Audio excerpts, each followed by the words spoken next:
Buenas tardes, pueden sentarse. Dios les bendiga a cada uno de ustedes en esta tarde. Amén.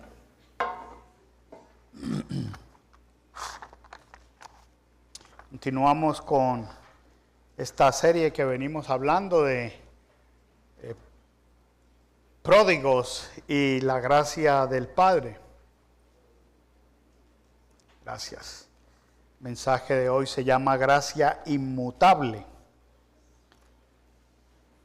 Ya vimos que en este contexto Jesús estaba hablando con los pecadores y los recaudadores de impuestos, y los fariseos y los saduceos, que eran los expertos en la ley, estaban molestos porque decía: a este se acercan y este come con los recaudadores de impuestos y con los pecadores. Y eso obviamente le dio motivo a Jesús para dar esta serie de 3 parábolas de la moneda perdida, de la oveja perdida y del hijo perdido. Muchos de nosotros siempre nos hemos conocido este pasaje como el hijo pródigo, pero realmente la palabra pródigo no es correcta usarla ahí, porque la palabra pródigo se enfoca en las cosas materiales. Pródigo quiere decir una persona que derrocha cosas. Entonces, la serie de parábolas habla de cosas perdidas. Está la moneda perdida, la oveja perdida y el hijo perdido. Es realmente, y algunas traducciones las tienen como el hijo perdido. Pero bueno, los títulos de los pasajes realmente no son inspirados. Los títulos de los pasajes que se le ponen en las Biblias. Nosotros habíamos visto que el escenario de esto es una cuestión de que Jesús está enseñando el mensaje del reino, y en ese mensaje del reino invita a los pecadores a ser parte de ese mensaje del reino, que los religiosos de la época pensaban: eso no es para ellos, no es para el pueblo que no es escogido. Y entonces Jesús les está enseñando realmente a través de estas parábolas que Dios se goza cuando estas cosas perdidas son encontradas, y hay regocijo. Entonces primero habla de una cosa, después habla de un animal, y después habla de un ser humano, o sea, de la moneda, de la oveja y del hijo perdido. En la primera parte vimos nosotros acerca de el hijo menor, donde realmente hablamos de la independencia lejana, donde él decidió irse para otro lugar, alejado de la dependencia del padre, y eso fue lo que él hizo, y que esa rebelión lo llevó a la separación. Y para algunos de ustedes que ya me han escuchado mucho, la palabra aún en el Antiguo Testamento, separación, es muerte, o muerte significa separación. Entonces, por eso más adelante el padre dice: mi hijo era muerto y ahora está vivo, estaba separado. ¿Okay? Pero esa separación lo llevó también a la rebelión, lo llevó a la separación lo llevó al perder un poco su identidad, al punto de que se fue a cuidar cerdos, que dentro del contexto judío, para lo que Jesús le estaba enseñando a estos hombres, obviamente tiene una connotación bastante negativa. Una persona completamente impura, una persona que completamente no tenía ninguna relación con el pueblo judío. Entonces, y por eso dice un país lejano, porque normalmente en el contexto de Judea nadie criaba por ahí cerdos, porque el cerdo es considerado un animal inmundo, ni en Judea ni en Samaria. Posiblemente sea en Nazaret, de Galilea, por allá, o en esa región. En Gadara, por ejemplo, cuando pasó lo del endemoniado que el hato de cerdos fue echado, los espíritus inmundos fue echado al hato de cerdo, ¿verdad? Pero entonces vimos también hace 2 semanas que el arrepentimiento de este hijo menor llevó otra vez a la dependencia del padre, porque él volvió en sí, ¿no? Volvió en sí y dijo: muchos de los esclavos y de los jornaleros de mi padre tienen pan que comer y yo no, ni una algarroba le daban. No podía ni comer la comida de los cerdos, que era lo que él últimamente deseaba. Porque es que eso es lo que pasa cuando las personas se alejan de Dios, comienzan a comer porquerías.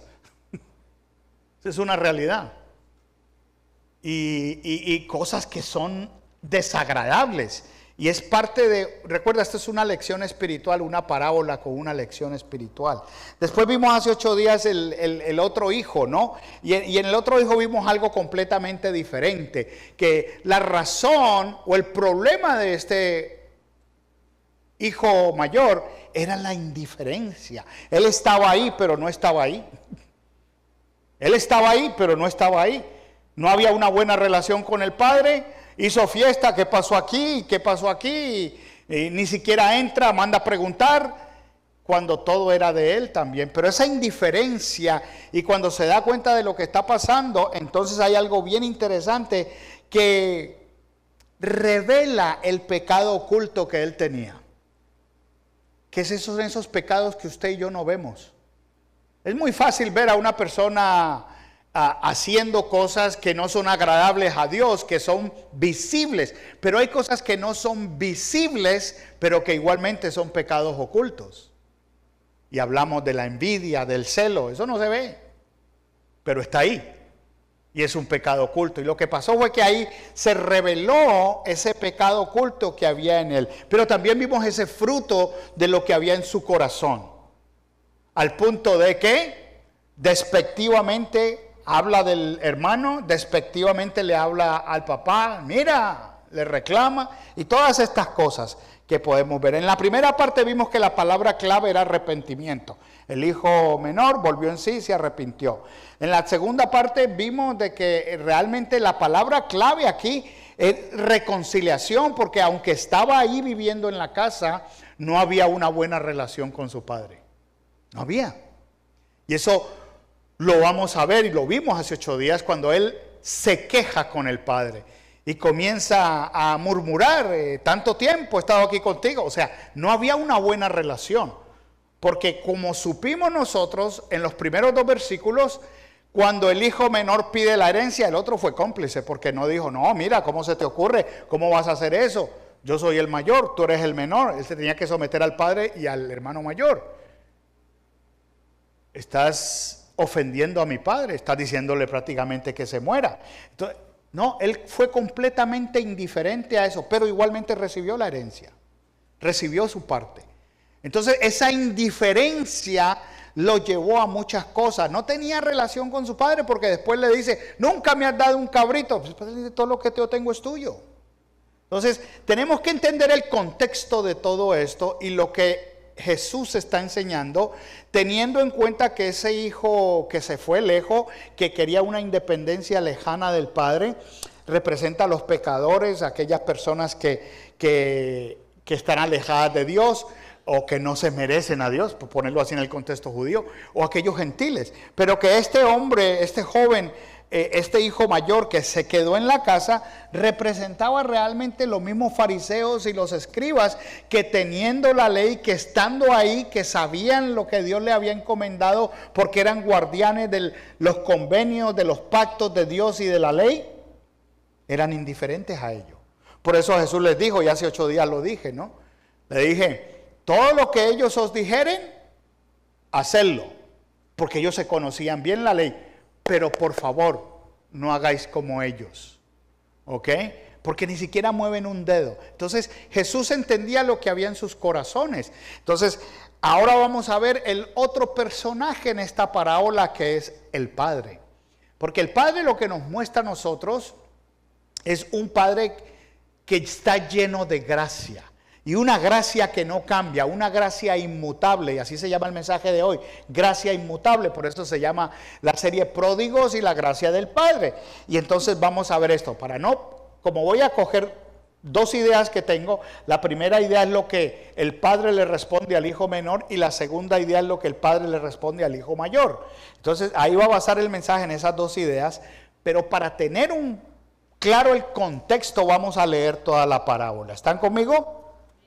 Ok, vamos a leer toda la parábola y vamos a orar para que Dios nos enseñe, nos guíe y nos abra nuestro entendimiento. Vamos a orar primero y después leemos. Amén.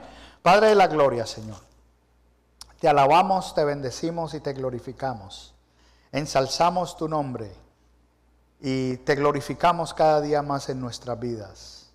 Estamos, Señor, gozosos de saber, Señor, que tu palabra es viva y eficaz y que nos edifica y nos llena y nos ayuda, Señor, a vivir conforme a tu deseo de que nosotros vivamos. Háblanos, Señor, hoy a través de ella. Usa tu siervo, Señor, que con temor y temblor, Señor, está aquí parado al frente, Señor, proclamando tu palabra. Y te ruego, Señor, que tú filtres todo pensamiento humano y que tú te glorifiques, Señor, en medio de todas estas cosas. Gracias te doy en el nombre de Jesús. Amén. Amén. Ok, vamos al Lucas 15 y vamos a empezar desde el versículo 11, que es donde empieza la parábola. Entonces dice la palabra de Dios, ¿están conmigo? Está con la Biblia de las Américas, ¿recuerdan? Dice, y Jesús dijo, cierto hombre tenía 2 hijos, y el menor de ellos le dijo al padre, Padre, dame la parte de la hacienda que me corresponde. Y él le repartió sus bienes. No muchos días después, el hijo menor, juntándolo todo, partió a un país lejano y allí malgastó su hacienda viviendo perdidamente. Cuando lo había gastado todo, vino un gran hambre en aquel país y comenzó a pasar necesidad. Entonces fue y se acercó a uno de los ciudadanos de aquel país y él lo mandó a sus campos a apacentar cerdos. Y deseaba llenarse el estómago de las algarrobas que comían los cerdos, pero nadie le daba nada. Entonces volviendo en sí dijo, ¿cuántos de los trabajadores de mi padre tienen pan de sobra, pero yo aquí perezco de hambre? Me levantaré e iré a mi padre y le diré, Padre, he pecado contra el cielo y ante ti. Ya no soy digno de ser llamado hijo tuyo. Hazme como uno de tus trabajadores. Y levantándose fue a su padre, y cuando todavía estaba lejos, su padre lo vio y sintió compasión por él y corrió y se echó sobre su cuello y lo besó. Y el hijo le dijo, Padre, he pecado contra el cielo y ante ti, ya no soy digno de ser llamado hijo tuyo.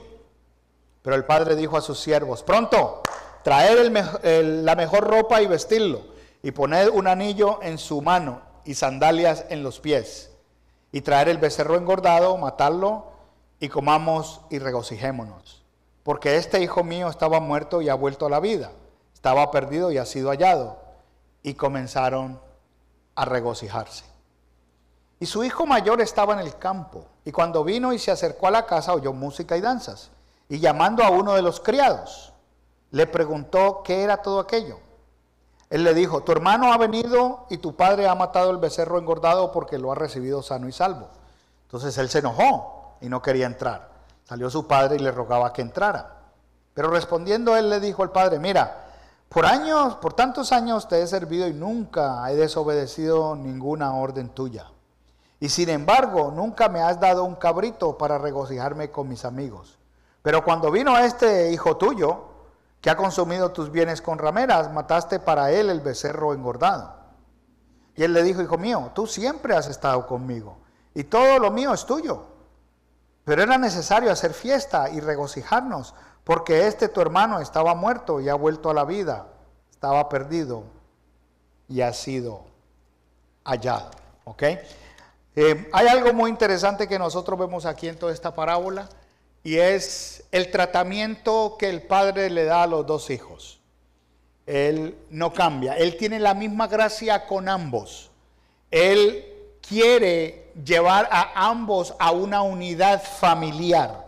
Y lo primero que nosotros vemos aquí, para tener una idea de los 2 puntos que vamos a ver, nos vamos a enfocar primero en el hijo menor. Lo que el padre le respondió al hijo menor es el padre restaurando la identidad del hijo menor. Ahora, esto es bien importante. ¿Por qué? Porque nosotros sabemos que en el primer mensaje que di hace 2 semanas, hablamos que este joven que quería una independencia y estaba bien lejano, había perdido su identidad porque la rebelión lo llevó a la separación y esa separación hizo que perdiera su identidad. Y la separación es muerte, o sea, estaba completamente perdido en su identidad. No sabía quién era al punto de que deseaba comer comida de los cerdos. O sea, se fue a lo más mínimo, como muchos de nosotros dijimos, tocó fondo.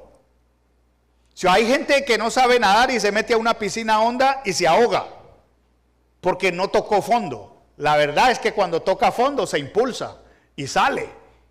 Y a veces salimos cuando tocamos fondo. Y eso es bien importante. Él tocó fondo. Y entonces perdió su identidad. Se olvidó de quién era. Era otra persona completamente diferente. Hay algo bien interesante, mis amados. La primera vez que yo fui a Colombia después de que vine a este país, no recuerdo si fue en el año 96. Pero en el barrio donde yo vivía, y a veces yo me molestaba, ¿no? Porque mi mamá no me dejaba salir mucho a tal hora, yo tenía que estar adentro. Jugaba deporte, hacía deporte, jugaba soccer, hacía mucho deporte, teníamos equipos en el barrio, todo eso. Pero mi madre después de las 7 de la noche, para adentro, mijo. Y yo me molestaba, porque yo quería estar ¿dónde? En la calle con mis amigos. Y uno de pronto no agradece eso, de pronto tú te entras a la casa y comienzas hasta a odiar a tu mamá en la mente. Porque no estás teniendo la misma diversión que tus amigos están teniendo. En el año 90 y pico más o menos, cuando murió mi madre, que tuve la oportunidad de ir, voy al barrio y me encuentro con una persona tirada en la calle. ¿Y este quién es? Me dice, ¿no te acuerdas de él? No, jugó conmigo fútbol. Estaba tirado en el piso. Así se mantiene siempre. Está metido completamente en la droga. Había perdido su identidad. Su propia familia lo rechazaba. ¿Ok? Y eso es lo que pasa. Que cuando tú pierdes la identidad de quién tú eres. Gracias, madre, por mantenerme afuera. De verdad. Y a veces uno no aprecia eso. Este padre le dijo, ok, ¿te querés ir? Vete. Aquí está tu herencia. Pero últimamente la decisión era de él. Y él decidió irse, tener una independencia lejana. Pero entonces eso lo llevó a perder una identidad. Y cuando él regresa, después de que se arrepiente, porque volvió en sí, y he pecado contra ti, contra el cielo. Y entonces, al confesar su pecado, el Padre está restaurando la identidad del hijo menor. ¿Y cómo la restaura? Porque hay algo muy interesante. Cuando viene a restaurarla, hay algo súper importante que sucede aquí, y es la confesión de pecado. Para aquellos que están asistiendo a la clase de hoy, este es el versículo que se están aprendiendo de memoria hoy. ¿Ok? ¿Verdad? Primera de Juan 1:9, que dice, si confesamos nuestros pecados, Él es fiel y justo para perdonar nuestros pecados y limpiarnos de toda maldad. ¿Se da cuenta? Mire, el cristiano no es que no peque. El cristiano peca, nosotros pecamos. Diga, yo peco. ¿Ok? Todos pecamos. ¿Cómo así? Sí, porque ahora hay una cantidad de pastores y pastoras, entre comillas, en el mundo televisivo y en el mundo que mucha gente lee porque hablan muy bonito, que dicen, yo ya no peco. Y a mí me duele en el corazón que hermanos y hermanas me dicen, a mí no me manden links de ningún predicador o predicadora. ¿Me entiende? Yo leo la palabra. Y honestamente me da tristeza que esta gente escucha otras personas que están completamente fuera de orden de la palabra de Dios. Mire lo que dice Primera de Juan, para entender el contexto, en el versículo 8 y vamos al 10, porque ahí nomás está el 9. Fíjese bien lo que dice. Versículo 8, Primera de Juan 1:8.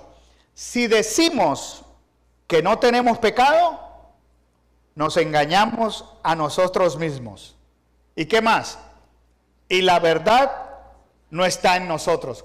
Cuando tú escuchas eso, que un predicador o una predicadora dice, yo ya no peco, parece que este texto no está ahí. Si decimos que no tenemos pecado, nos engañamos, se están engañando ellos mismos y la verdad no está en ellos. ¿Para qué los escucha? Porque la verdad no está en ellos.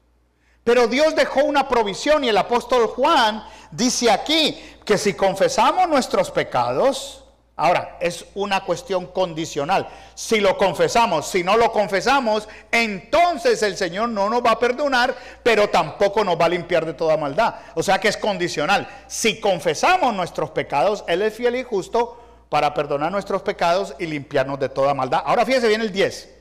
Si decimos que no hemos pecado, le hacemos a Él mentiroso y su palabra no está en nosotros. Por allá anda corriendo un video de YouTube de todos aquellos pastores que dicen que ya no pecan. Y son muy famosos. Y son muy famosos. Quisiera mandárselos, pero nada de eso yo mando. Nada de esa porquería yo mando. Lo que usted tiene que tener es discernimiento y leer la palabra. Cuando usted lee la palabra y conoce la palabra, usted no se deja engañar. Amén. Y eso es bien importante. Ahora fíjese bien. Este muchacho volvió en sí. Ahora, ¿qué quiere decir cuando dice volvió en sí? O sea que no estaba en sí. No estaba en sus cabales. Había perdido completamente su identidad. ¿Ok? Entonces este hombre cuando vuelve en sí, viene el arrepentimiento a su corazón porque se dio cuenta que había perdido su identidad. ¿Cuántos jornaleros? Fíjese bien, todavía estaba en lo más bajo, porque ni siquiera pensó en los criados, pensó en los jornaleros. ¿Cuál es la diferencia entre el jornalero y el criado? El criado vivía allí, en la casa del padre, era un esclavo. Pero el jornalero era el que venía a trabajar todos los días y le pagaban diario. Por eso dice el jornal o el diario. Ese era el jornalero. Entonces él cayó tan bajo que ni siquiera pensó ser como un criado. Quiso ser un jornalero. O sea, quiero ir a ser como un jornalero. Estar yendo a la casa y regresar a donde voy. Eso es lo que quería hacer. Volvió en sí en cierta forma, y cuando él dice, estoy en esta situación, voy a ir a mi padre, le voy a pedir perdón porque he pecado contra el cielo y contra ti, y eso es lo que él maquina todo. Hazme como uno de tus jornaleros. Esa va a ser su petición. Él va. Y como le contesta el padre es maravilloso, porque no solamente el padre le contesta eso, sino que cuando lo ve de lejos, parece que lo estaba esperando. Parece que el padre tenía esperanza que él un día iba a regresar a él. Hoy precisamente cuando terminé el servicio en inglés se me acercó una pareja y me dice, tenemos un hijo que anda bien perdido y tenemos la esperanza que un día regrese. Y le digo yo, ¿y qué vas a hacer cuando regrese? Correr, abrazarlo y besarlo. Esa es la calidad de padre que nosotros tenemos. Amén. Y muchos de nosotros de pronto hemos pasado por esa experiencia. De pronto hay algunos aquí que tienen un hijo que está completamente lejos. Pero el padre lo que hace es devolverle la identidad y restaurar la identidad a él.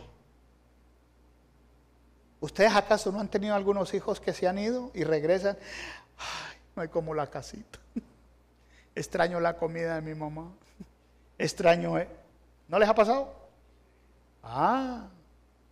Entonces fíjese, esta parábola tiene una enseñanza maravillosa. Pero como este muchacho representa a aquellos pecadores, aquellos que no son del pueblo escogido, aquellos que están viniendo a Jesús. Entonces, parte de la restauración de la identidad a este muchacho es representado en ciertas cosas. Y yo quiero que vayan conmigo en la respuesta que el padre le da. Pero el padre dijo a sus siervos, no a sus jornaleros, a sus siervos, o sea, a sus esclavos. Pronto. ¿Cuándo? Pronto. Traer la mejor ropa y vestirlo. Nosotros dicen traerle una túnica. ¿Ok? Y poned un anillo en su mano y sandalias en los pies. ¡Wow! Este muchacho había estado trabajando con cerdos. Es muy probable que venía apestado. Hay que cambiarle el vestido. Me imagino que primero se bañó, ¿no? Pero también le dice que le dé un anillo. Y también le dice que le ponga sandalias. ¿Por qué es importante lo de las sandalias? Porque también él había pensado como uno de sus jornaleros. Los jornaleros normalmente andaban descalzos. O sea, él había perdido completamente su identidad, que hasta en su forma de vestir no parecía ser parte del dueño de la casa. Entonces el padre quiere restaurar esa identidad en él y le dice a sus siervos: hey, tráele un vestido nuevo, tráele la mejor ropa y vestirlo. Ahora fíjese bien, en otros textos dice una túnica. En Zacarías capítulo 3 versículo 4, cuando está hablando aquí de el sacerdote José, dice: y este habló y dijo a los que estaban delante de él: quitarle las ropas sucias. Y a él le dijo: mira, he quitado de ti tu iniquidad y te vestiré de ropas de gala. Dice la escritura que cuando la novia del Cordero, que es la iglesia, llegue allá, dice que a su esposa le ha concedido vestirse de lino fino, lino blanco y resplandeciente. Amén. Porque nos va a dar un nuevo traje, una nueva identidad. La iglesia es la esposa ahora del Cordero. Amén. Entonces él restaura esa identidad del Hijo con este reflejo que dice el profeta Zacarías, de que está quitando su iniquidad de esa ropa vieja, sucia, que representa el aislamiento que estaba con él. Y después dice que un anillo. Fíjese bien, cuando José estaba en Egipto y hizo todo lo que hizo con el faraón, ¿qué hizo el faraón con él? Porque el anillo es un símbolo de autoridad. Entonces, te estoy dando ahora la autoridad de que vengas a ser mi hijo otra vez y vengas a ser parte de mi casa. Fíjese bien, en Génesis 41, 42, en este pasaje específicamente dice: y Faraón se quitó el anillo de sellar de su mano y lo puso en la mano de José, y lo vistió con vestiduras de lino fino y puso un collar de oro en su cuello. Lo que hizo Faraón fue pasarle la autoridad a él. Cuando el hijo regresa, lo que el padre hace en una forma graciosa, cuando digo graciosa, tiene que ver con la gracia, no de maromas, ¿ok? Lo que hace en una forma graciosa, como un padre lleno de gracia, es que le da esa autoridad al hijo. Ya lo vistió, he limpiado tu iniquidad, te estoy devolviendo tu identidad, ahora vas a tener autoridad sobre esta casa. ¿Por qué? Porque en su mente estaba a querer ser como uno de los jornaleros, no quería entrar a la casa como su hijo, pero Dios, el Padre, en esta parábola representado, le está restaurando esa identidad de ser ahora uno de sus hijos. Y las sandalias realmente, les dije yo a ustedes, los esclavos normalmente y los jornaleros andaban sin zapatos. Entonces le va a restaurar esa identidad, que no te voy a hacer ni como un jornalero, ni mucho menos como un esclavo. Tú vas a ser mi hijo. Y las sandalias realmente significaban ahí algo que tenía que ver con la libertad. Porque tú ya no eres ni esclavo ni eres un hijo perdido, eres un hijo encontrado, por lo tanto te vas a vestir como mi hijo. Entonces, esto me hace acordar del pasaje en Hechos 12, cuando Pedro estaba en la cárcel y las puertas se abrieron y un ángel se le apareció. En el versículo 8 dice, y el ángel le dijo, vístete y ponte las sandalias. Y así lo hizo, y le dijo el ángel, envuélvete en tu mano y sígueme. Es un triple símbolo de libertad y honor. Un nuevo vestido, un anillo y unas sandalias. Le restauró el honor y la identidad que el hijo había perdido. Eso es lo que hace el padre aquí. Ahora, fíjense bien lo que dice. Y traer el becerro engordado y matarlo y comamos y regocijémonos. Ahora él habla en plural. Todo el mundo está invitado. Y da la razón. Y da la razón del por qué. Porque este hijo mío estaba muerto, estaba separado por su rebelión. Que eso es lo que quiere decir. Estaba muerto, separado por su rebelión. Cuando nosotros no conocíamos al Señor, estábamos separados de Dios, estábamos muertos en nuestros delitos y pecados, y el Señor nos salvó por medio de su fe. No, por gracia nos salvó por medio de la fe, porque ese es el vehículo. Ahora fíjese bien, dice, porque este hijo mío estaba muerto y ha vuelto a la vida, estaba perdido, por eso es el hijo perdido, y ha sido hallado, y comenzaron a regocijarse. Ahora, volvamos a la enseñanza en general de estas parábolas, incluyendo las otras dos. Lo que Jesús le está enseñando a los fariseos y los saduceos es que Dios se regocija cuando el perdido viene a Él. Y esta gente que para ellos no son dignos, los recaudadores dispuestos, publicanos, los gentiles, los pecadores, que no tienen parte del reino, Dios se goza cuando ellos vienen y hay que celebrar. Pero ellos están celosos y eso es lo que pasa. Entonces vemos aquí que este triple símbolo de libertad y honor establecido es un fruto de la restauración que el Padre le está dando a su Hijo. Él volvió a usar, o él viene a usar el símbolo intencional del banquete. ¿Por qué digo eso?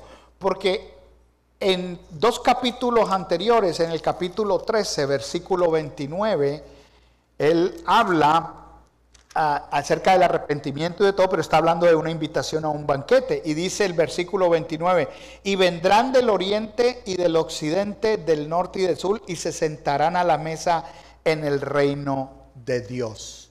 Porque está comparando el reino de Dios como un banquete que el Señor va a preparar.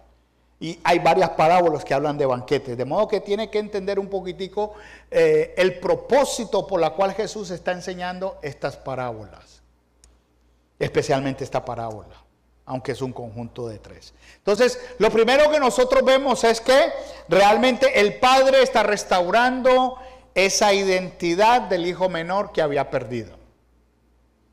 La segunda idea de este mensaje, porque como estamos enfocados en el Padre, es que el Padre está reconciliando la indiferencia del hijo mayor. ¿Qué fue lo que vimos en el hijo mayor? En el hijo mayor vemos que el problema de él era la indiferencia. Tu hijo, ¿cuánto tiempo ha estado contigo? Todo lo que él hace nos da a entender que había una indiferencia. Hay algo muy importante. Él no tenía que estar trabajando porque habían jornaleros y habían criados. O sea que él, aunque estaba ahí, pero no estaba ahí, había perdido también su identidad, pero era indiferente a lo que estaba pasando ahí. Al punto de que cuando escucha el party, escucha todo, lo vimos hace 8 días. Él no viene a la casa, es su casa. Recordamos que el padre ya había repartido todo.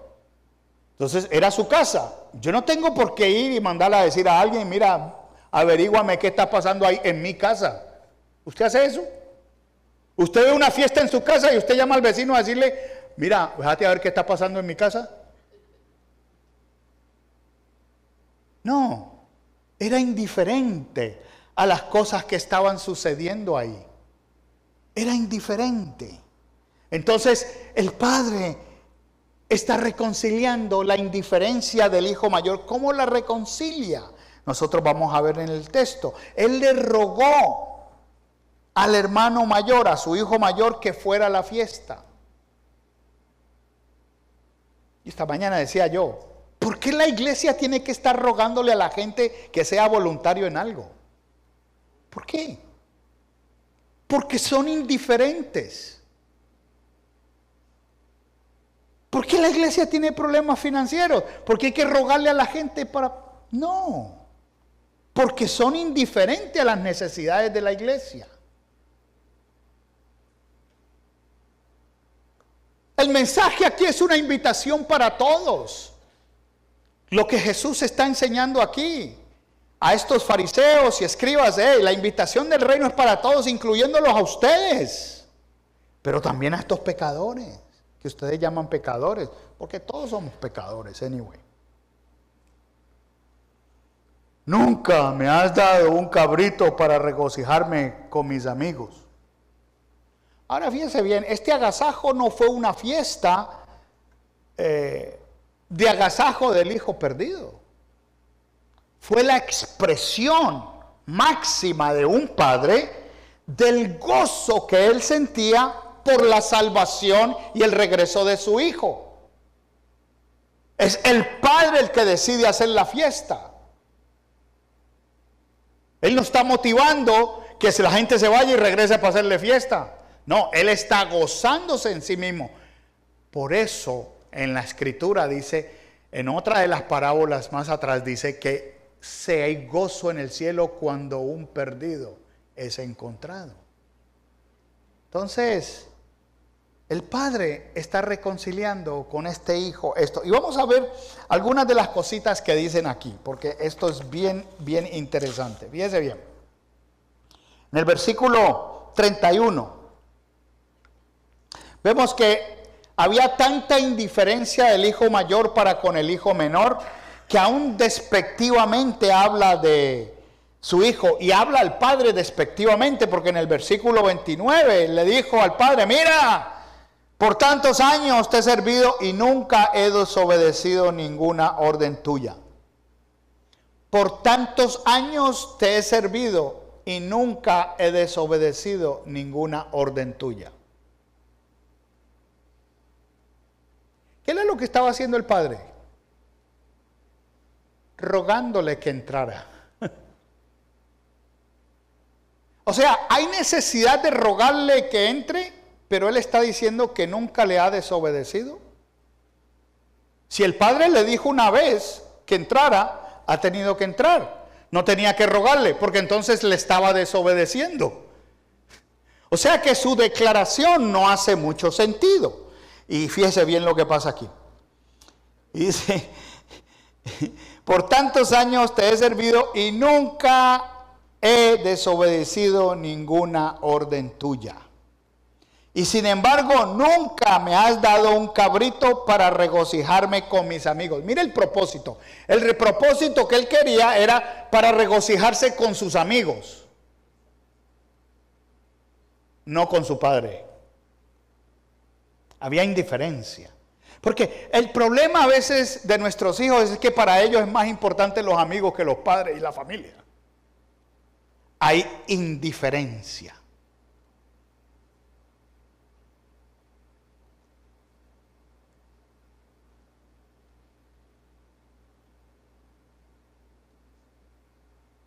Y dice, pero cuando vino tu hijo, no mi hermano,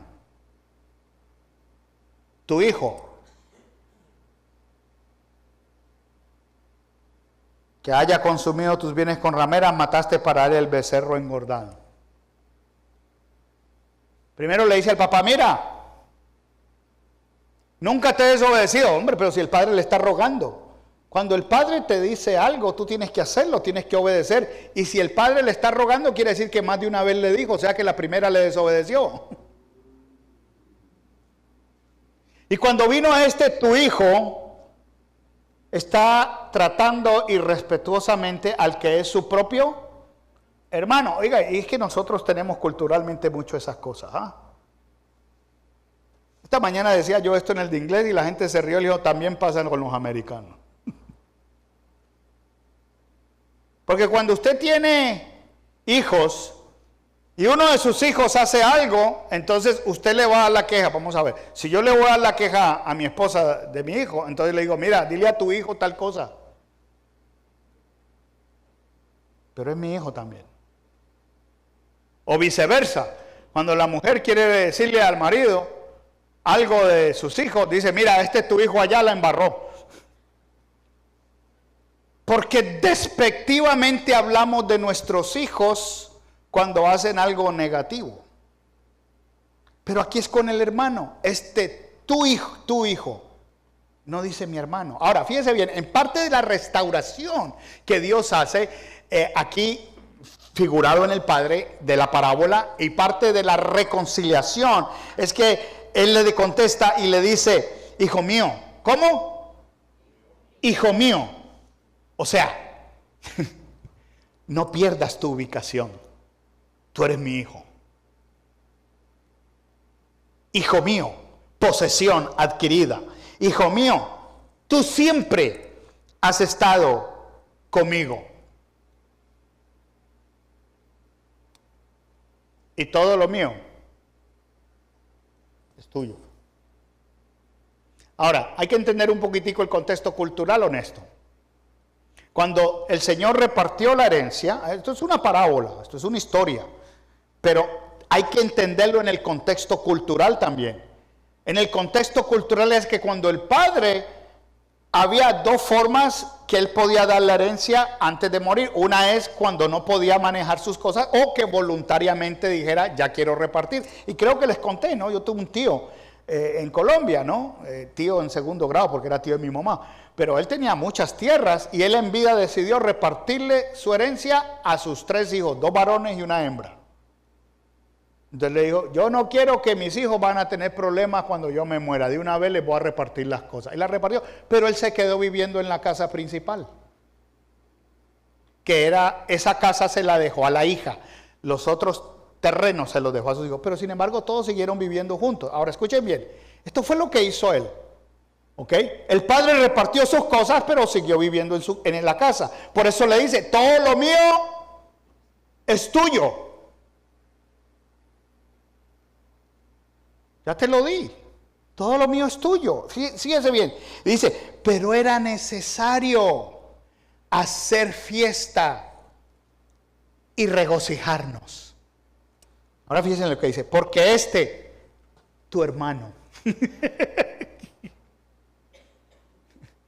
Fíjese, el padre le dice, hijo, y le dice, tu hermano, está trabajando en el corazón de este hombre porque tiene un problema del corazón. Cuando hay indiferencia, podemos ver que hay pecados ocultos en el corazón que no se ven, y el padre está usando esto para decirle, hey, necesito reconciliar esa indiferencia que tú tienes, no solamente conmigo, pero con tu hijo menor. Hijo mío, tu hermano. El libro de Isaías dice que el Señor manifiesta en su palabra que yo te he dado un nombre nuevo. Mío eres. Posesión adquirida. Y entonces dice aquí, en este texto, tu hermano estaba muerto y ha vuelto a la vida. O sea, estaba separado de nosotros. Estaba perdido y ha sido hallado. Volvió en sí. Y todo esto como producto de un arrepentimiento genuino. Ahora, obviamente, todas estas cosas suceden cuando nosotros vemos que Jesús está enseñando esto delante de los fariseos y de los escribas, y hablando un poquitico de la regla de oro, en Mateo capítulo 7, aquí nomás está un versículo, pero yo quiero leerlo desde el versículo 7 hasta el 12, porque esta es la famosa regla de oro: pedid se os dará, pero también habla de aquello que nosotros debemos hacer. Dice: pedid y se os dará, versículo 7, buscad y hallaréis, llamad y se os abrirá, porque todo el que pide recibe, el que busca halla, y al que llama se le abrirá. Entonces fíjese bien lo que dice: ¿o qué hombre hay entre vosotros que si su hijo le pide pan le dará una piedra? ¿O si le pide un pescado le dará una serpiente? ¿Algunos de ustedes han hecho eso? Si su hijo le pide pan, ¿usted le da una piedra? Y usted le dice: si tienes fe, haz de que esa piedra se convierta en pan. ¿O le da una serpiente si le pide un pescado? Ahora, fíjense bien lo que dice el versículo 11, que es el que está ahí en la pantalla. Pues si vosotros, ¿siendo qué? Malos, sabéis dar buenas dádivas a vuestros hijos, ¿cuánto más vuestro Padre que está en los cielos dará cosas buenas a los que le piden? Y sí, Jesús les está diciendo en este sermón del monte de que nosotros todos somos malos. Por eso cuando alguien le dijo a Jesús: Señor, hombre bueno, ¿qué haré para heredar la vida eterna? ¿Por qué me llamas bueno? Solamente mi Padre que está en los cielos es bueno. Entonces, Él lo refiere al Padre porque el Padre es el iniciador de toda esa gracia inmutable que no cambia hacia la humanidad. Y el versículo 12 dice: por eso todo cuanto queráis que os hagan los hombres, así también haced vosotros con ellos, porque esta es la ley y los profetas. En otras palabras, cuando nosotros vemos esta parábola, hay un conflicto en el hijo mayor. Pues ¿para qué sirve mi justicia? Si yo he estado aquí toda la vida, no he hecho todo lo que este hombre está haciendo, no me fui a malgastar la herencia, nada, y vienen y le festejan todo. No ha entendido la gracia del Padre, no la ha podido entender, pero el Padre lo quiere reconciliar primeramente con él mismo, porque le dice: hijo, hijo mío. Él había perdido esa relación, no porque el Padre no lo quisiera como hijo, es simplemente que el hijo se quiso alejar del Padre, aunque estaba cerca. Estaba ahí, pero no estaba ahí, como lo decía hace 8 días. Entonces nosotros vemos esto y vemos qué enfatiza Jesús en esos versículos. ¿Qué es lo que enfatiza Jesús en estos versículos? Que nuestro Padre Celestial es un Padre de gracia y que esa gracia es inmutable, que no cambia independientemente el que hizo algo demasiado negativo y regresa, y aquel que no ha hecho nada o que no quiere hacer lo que debe hacer. Igualmente Dios los abraza a los dos y la gracia de Él es suficiente. Nosotros, una de las cosas que yo oro todos los días es: Señor, y le doy gracias a Dios, es: gracias por tu misericordia de esta mañana, porque tu palabra dice que es nueva cada mañana, y porque esta misericordia de hoy no fue la misma que me diste ayer y no será la misma que me vas a dar mañana, porque las misericordias de Dios son nuevas cada mañana. Y la misericordia es un lado de la moneda, porque por el otro lado está la gracia. Porque cuando la misericordia viene, la gracia también está ahí. Porque la gracia es un favor inmerecido, es darnos lo que no nos merecemos. La misericordia es no darnos lo que nos merecemos. Por eso el profeta Jeremías dice, por todo lo que estaba pasando el pueblo de Israel, dice: porque por tus misericordias no hemos sido consumidos. ¿Qué quiere decir eso? O sea, por todo lo que estamos haciendo merecemos ser consumidos, pero por tu misericordias no hemos sido consumidos. Y la gracia de Dios es nueva cada mañana. La palabra en el primer mensaje fue arrepentimiento. El hijo joven necesitó arrepentimiento. Hace 8 días hablamos de la segunda palabra, que fue reconciliación. El hijo mayor necesitaba reconciliarse con su padre y con su hijo. La palabra de hoy de este mensaje, para cerrar con estos 3, es restitución, que es la restauración de algo perdido. Oh, pero ¿se refiere al hijo menor? No, al hijo mayor también, porque el hijo estaba ahí y estaba perdido. Hay gente que está aquí y está perdida. Está aquí y no está aquí. ¿Qué es lo que está hablando el pastor? Está perdido. Ahora quiero dejarlo con este texto, que es un texto súper poderoso en cuanto a la misericordia y la gracia de Dios que Pablo nos habla.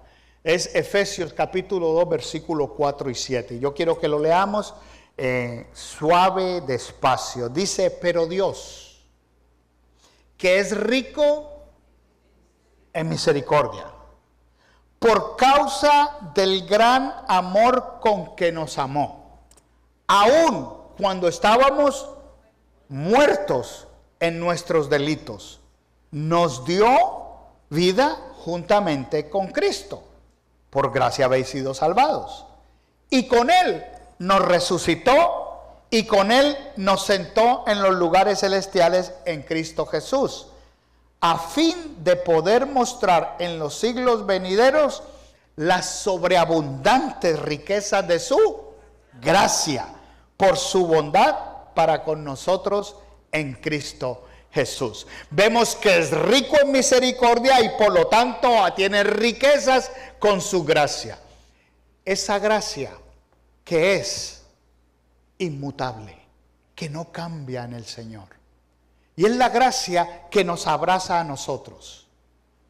Y que independientemente de lo que estemos haciendo o lo que hayamos hecho, si confesamos nuestros pecados, Él es fiel y justo para perdonar nuestros pecados y limpiarnos de toda maldad. Esa gracia nos abraza, esa gracia nos acerca a Él y esa gracia nos dice, hijo mío, aquí estoy. Amén. Ese es el Dios que usted y yo tenemos. Y esta parábola nos enseña mucho eso. Y le está enseñando a estos fariseos y escribas de que Dios tiene gracia y misericordia con el hijo menor, con el perdido, con los publicanos, como tiene gracia y misericordia con ellos mismos, porque todavía los está esperando. Amén. Quiero dejarlos con mi tesoro de hoy. Amén. Diga, mi restauración y reconciliación viene de Dios el Padre a través de Jesucristo. Porque por gracia somos salvos, por medio de Él, no de nosotros. Amén.